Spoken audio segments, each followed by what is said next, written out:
Dans la région de Kédougou, la volonté des uns et des autres de contribuer au rapprochement entre les différentes communautés religieuses et ou ethniques se heurte à certains obstacles.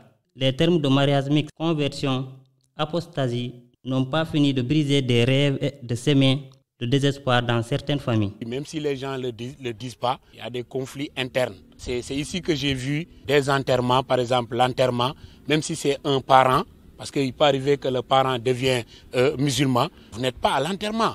Même s'il faut présenter les condoléances, c'est un autre jour que les gens vont pour présenter les condoléances. Si quelqu'un quitte une religion X pour aller vers une religion Y, mais la persécution, elle est là, les menaces sont là, tout le monde se mobilise, ça s'attaque ici, ça s'attaque là, mais on devrait être beaucoup plus grand que ça. L'exemple des femmes qui sont mariées par des musulmans, par un peuple par exemple, la femme Bassari, elle est obligée de changer de prénom, c'est normal, mais quand elle a changé le nom, là c'est là le problème.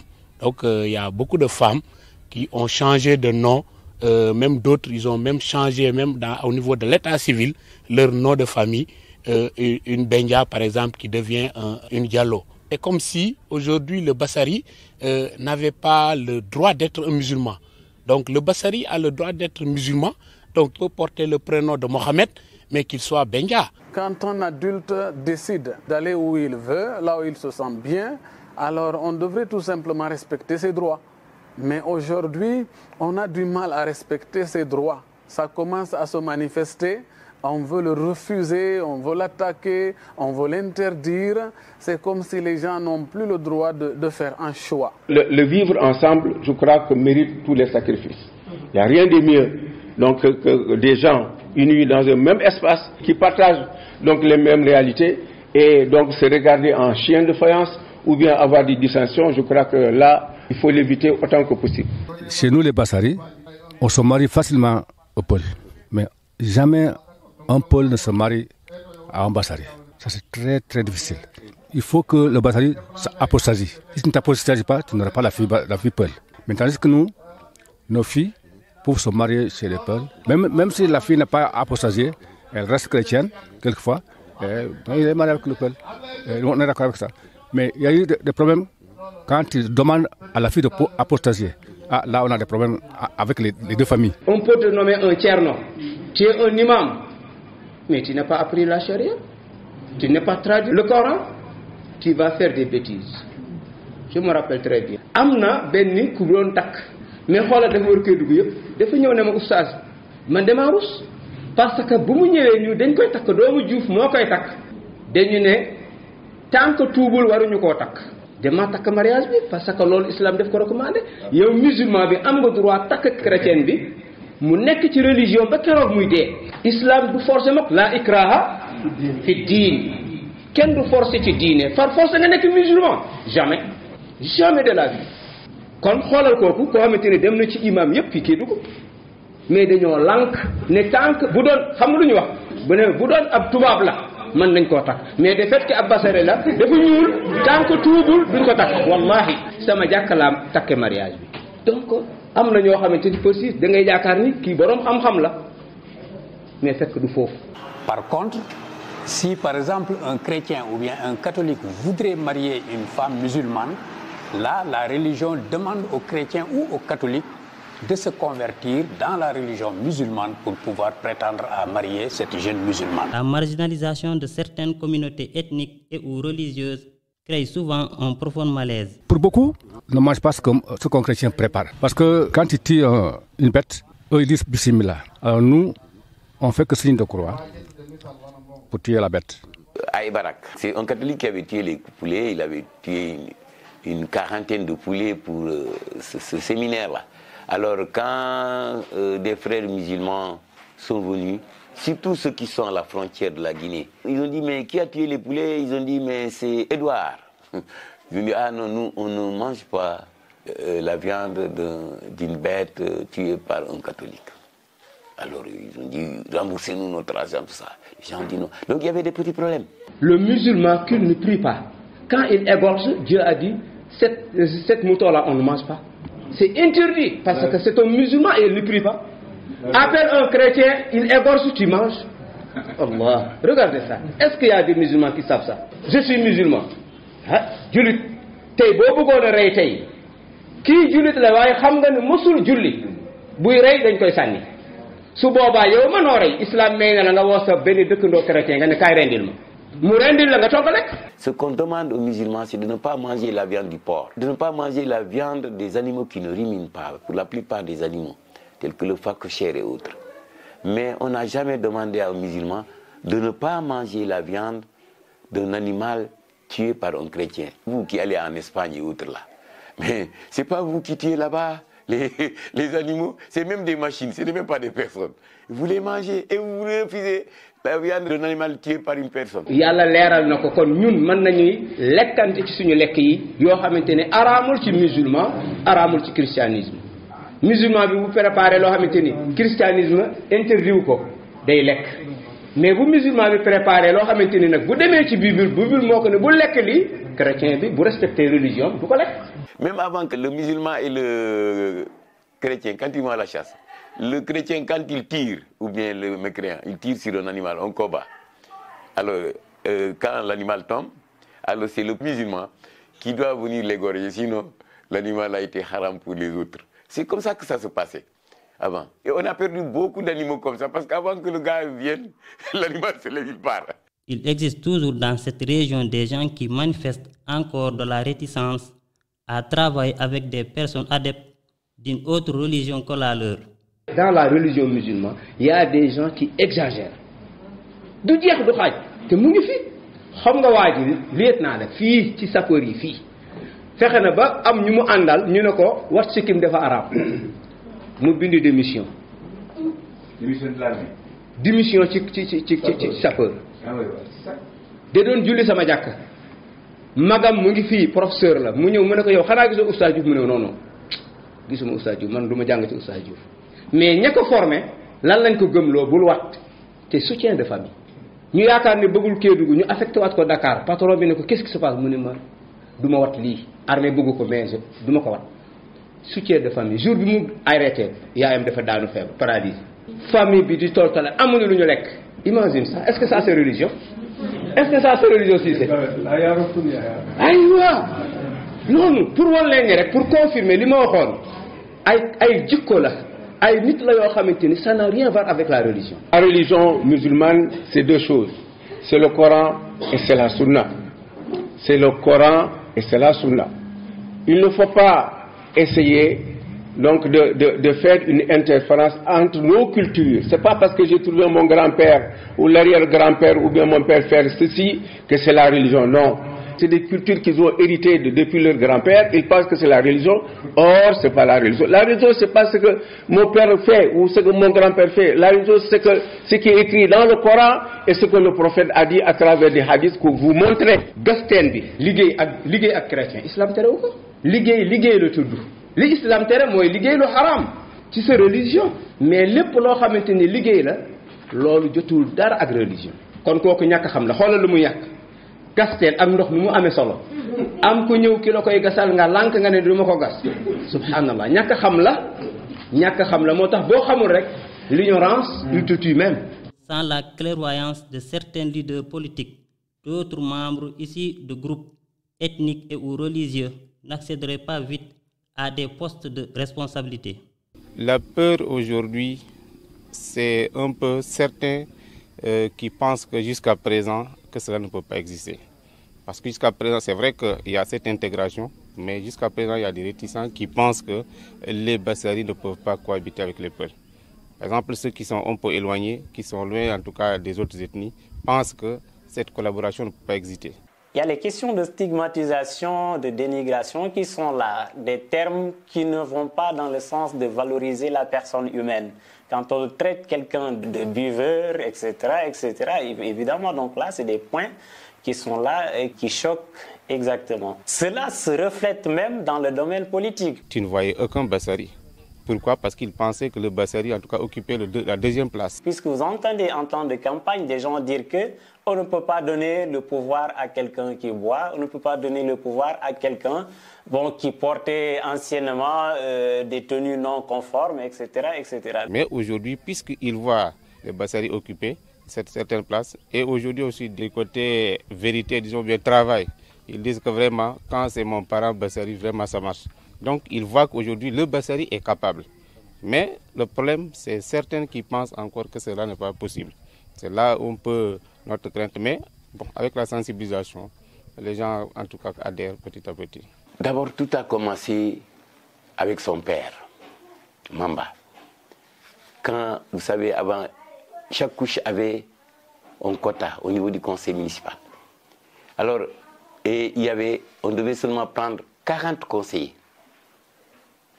Or, dans ces 40, il fallait le quota des femmes, il fallait le quota des jeunes, il fallait le quota, etc. Alors, Mamba, qui était très intelligent, il avait voulu régler à travers moi le quota de 4 couches. D'abord, à ce moment, j'étais jeune, je n'avais pas encore 35 ans. Donc, il devait régler le problème des jeunes à travers moi. Parce qu'à ce moment, les jeunes n'avaient que 25% du conseil municipal. Vous voyez, 25% du conseil municipal où il faut prendre une femme et un homme. Et on n'avait que 2 conseillers qu'il fallait prendre Si c'était très petit, comment il fallait régler maintenant le problème des jeunes? Alors, tout en pensant aussi au problème des autres communautés. Alors, il a dit, mais en prenant Tama, il va régler le problème des jeunes, il est jeune. Il va régler le problème des catholiques, il est catholique. Il va régler le problème des ethnies minoritaires. Il est d'une ethnie minoritaire. Donc moi seul, j'ai réglé. Moi seul, je comptais 3 pratiquement. Ils ont réglé. Quand on dit, mais on n'a pas de Bassari, mais il y a un Bassari. On n'a pas de jeune, il y a un jeune. On n'a pas de catholique. Ici, il y a un catholique dans le conseil. Donc c'est comme ça que la première fois, Mamba a pensé à me mettre dans le conseil municipal. Et c'est là où j'ai beaucoup appris. Moi-même, je ne savais pas ce que c'est que le rôle d'un conseil municipal. On est venu, on m'a trouvé en classe, j'étais enseignant, on m'a dit on veut faire de toi un conseil municipal. Autant c'était Ousmane Sadiako et Vieux Mamoudou qui étaient venus me voir. C'est eux qui étaient au PS, qui avaient des responsabilités au niveau de la jeunesse. Moi, je n'étais même pas du PS. Je ne faisais même pas de politique. Mais ils m'ont demandé de régler ce problème, je suis venu. Mais ça a réglé, c'est à ce moment que, effectivement, les Bassaris et les catholiques ont commencé à s'intéresser à la politique. Sinon, avant, Et ensuite, quand Guirassy est venu, il a confirmé encore les acquis qu'on avait en me nommant son premier adjoint. Et là aussi, sachez que j'avais beaucoup de choses j'avais un comportement spécial à vraiment adopter. Parce que je ne devais pas faire n'importe quoi en tant que chrétien, sinon l'Église m'aurait condamné. Je ne devais pas faire n'importe quoi parce que sinon la communauté Bassari allait me condamner. Voilà, donc il fallait que j'aie un comportement vraiment acceptable pour que cette communauté ne soit pas vue parce que je le représentais. Vous voyez, donc, et aussi au niveau du conseil, dites-vous que c'est moi qui ai animé d'ailleurs le conseil municipal parce que mon maire est un ministre et c'est moi qui ai animé, mais jamais le contraire. Je pense que j'étais celui-là qui mobilisait tous les conseils autour de moi, autour de l'esprit et de l'esprit du groupe. Donc là aussi, je n'ai pas vécu par rapport, des difficultés par rapport à mon appartenance à la religion chrétienne ou en tant que Bassari. Et là aussi, c'est des choses que Kédougou a vraiment... c'est exceptionnel à Kédougou. Hein. Et vous voyez, vous êtes jeune, vous voyez au terrain, au stade, tout cela. Rarement, on ne parle pas de Bassari, de Malinké ou de qui, on parle de Mamadou, de Mahdi, et peut-être de Tchara et autres. Là, et ouais, ici à Kédougou, c'est ça, on ne connaît pas ça. L'exploitation minière artisanale et la situation géographique exposerait la région de Kédougou à des risques. Avec cette porosité, on amène un peu aussi des mots qui devaient appartenir à la Guinée, mais qui se trouvent automatiquement du côté du Sénégal, ou bien des mots qui se trouvent au Sénégal et qui, tout d'un coup, se retrouvent également en Guinée. Bon, elle pourrait être exposée à certains dangers qui pourraient s'infiltrer dans d'autres pays qui sont peut-être moins stables, qui ont une situation politique plus complexe. Ce qui se passe réellement dans nos communautés maintenant, ce n'est plus un problème entre les musulmans et les chrétiens. Quand on regarde un peu la communauté musulmane, la grande communauté musulmane, il y a maintenant ces incompréhensions maintenant qui existent dans ces communautés. Parce qu'il y a aujourd'hui la création de plusieurs cultes. On sait qu'il y a des formes de radicalisation dans certaines cultures, dans l'islam. Il y a aussi ces formes d'appartenance aussi à des sectes religieux dans le christianisme, qui aujourd'hui sont là à poser problème. Parce que les gens maintenant, ils ne s'identifient plus à l'islam, ils ne s'identifient plus au christianisme, mais ils s'identifient à ces confessions-là. Il y a peut-être une menace, comme je disais, qui peut venir de l'infiltration d'autres idées à travers les frontières. Par exemple, en République du Mali, malheureusement, le terrorisme est a fait des ravages déjà. Et nous craignons, et ça même en fait avéré, que des fois il y a donc des éléments qui viennent, qui traversent la frontière de manière illicite et qui viennent pour répandre des idées extrémistes au Sénégal. Ce sont des facteurs externes qui peuvent mettre donc en cause cette cohabitation paisible.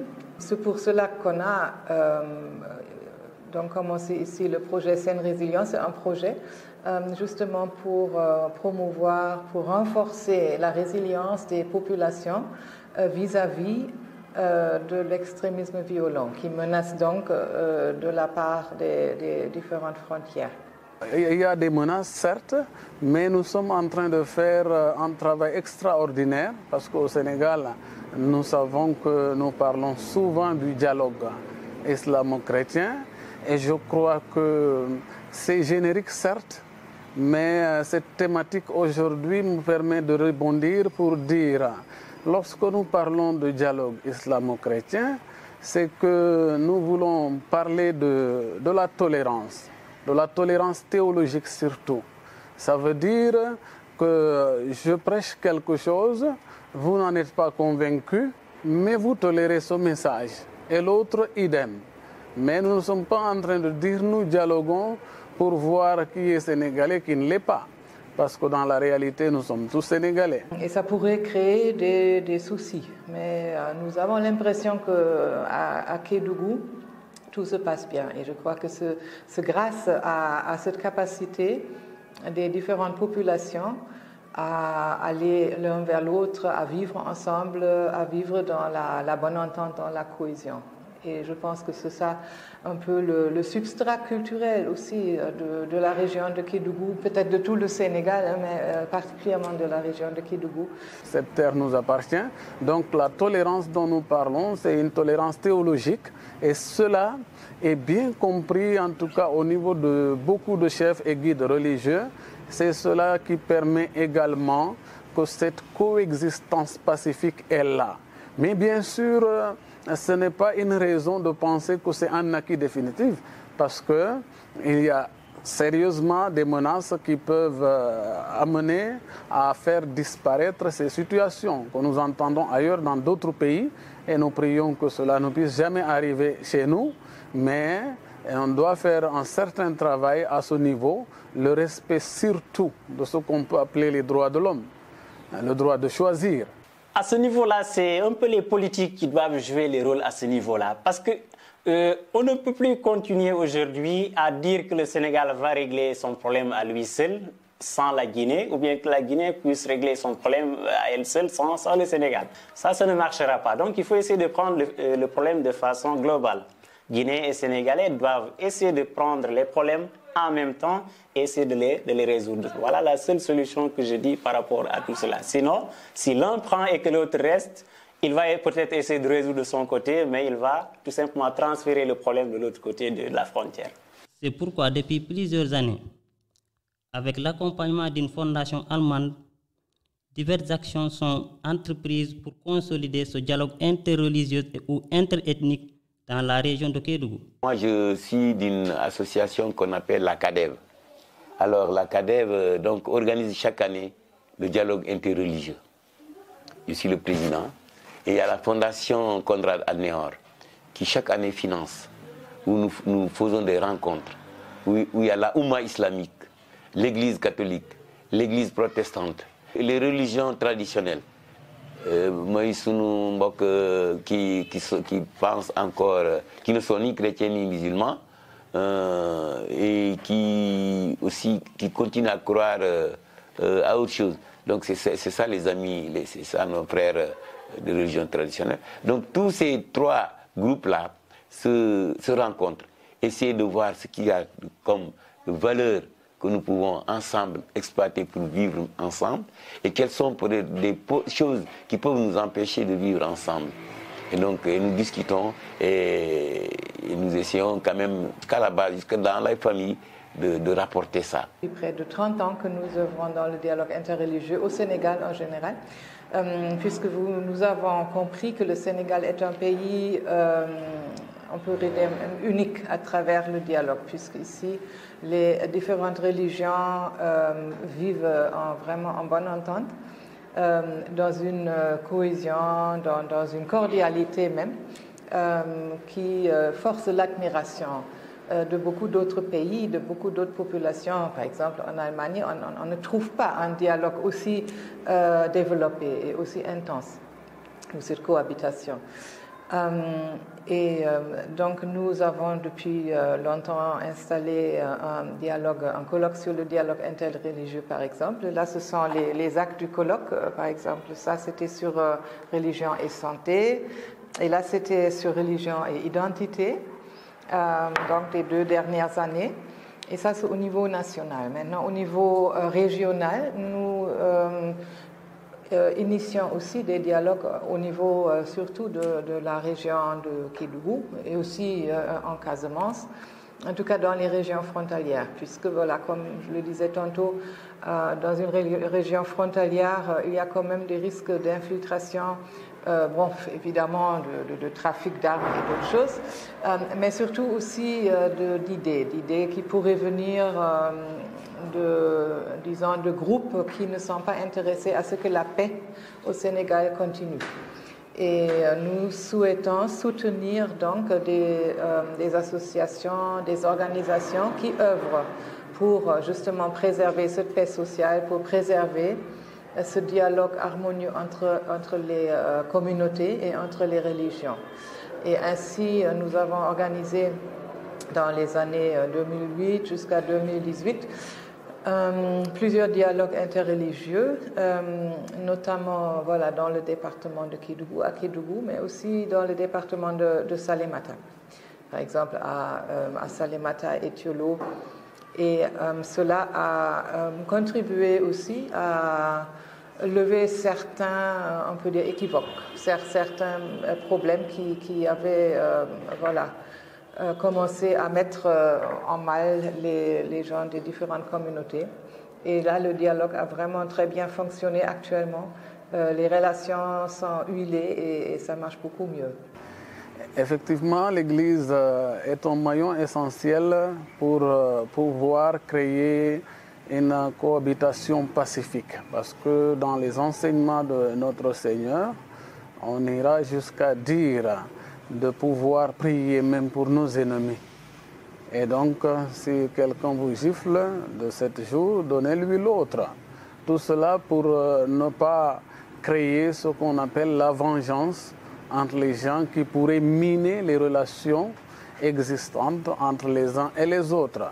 Et si l'Église reconnaît en son sein ou accepte en son sein toute personne, de quelque provenance qu'il peut être, venir être un membre à part entière, au même titre que les autres, c'est que dans l'Église, nous enseignons également qu'il n'y a plus ni juifs ni grecs. Et donc ça veut dire que tous sont devenus les disciples du Seigneur sans distinction raciale ou ethnique aucune. Et donc ce travail, l'Église le fait pour balayer tout ce qui pourrait être en tout cas un blocage ethnique ou racial, amener les gens à considérer que nous sommes tous humains et nous sommes tous des enfants de Dieu. Ce travail, nous le faisons. On ne veut pas mettre une différence entre les ethnies, ce qui pourrait assurément créer des difficultés, parce que certains peut-être se considéreront plus importants que les autres, alors que dans la réalité, nous nous valons tous devant le Seigneur. Il y a un dialogue permanent qui est là, qui existe entre toutes les religions, le musulman comme le chrétien comme le catholique. Chacun, concernant sa religion, il la pratique avec ses co-religieux. Mais quand il s'agit de la communauté, alors on se retrouve, on ne distingue pas celui-là est musulman ou bien celui-là est chrétien, mais on partage vraiment ce qui est de commun entre nous. On va tout faire pour que l'imam en personne, qu'il puisse peut-être à chaque vendredi ou chaque 2 vendredis aborder quand même un peu ce thème au cours de ses prêches. En même temps, le curé fera la même chose.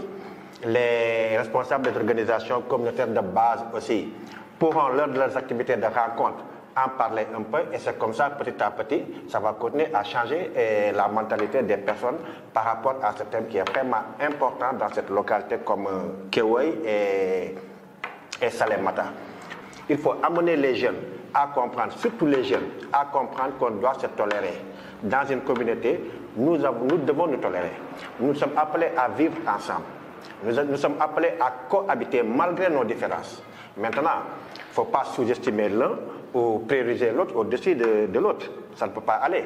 Et souvent, c'est les jeunes qu'il faut changer un peu les mentalités.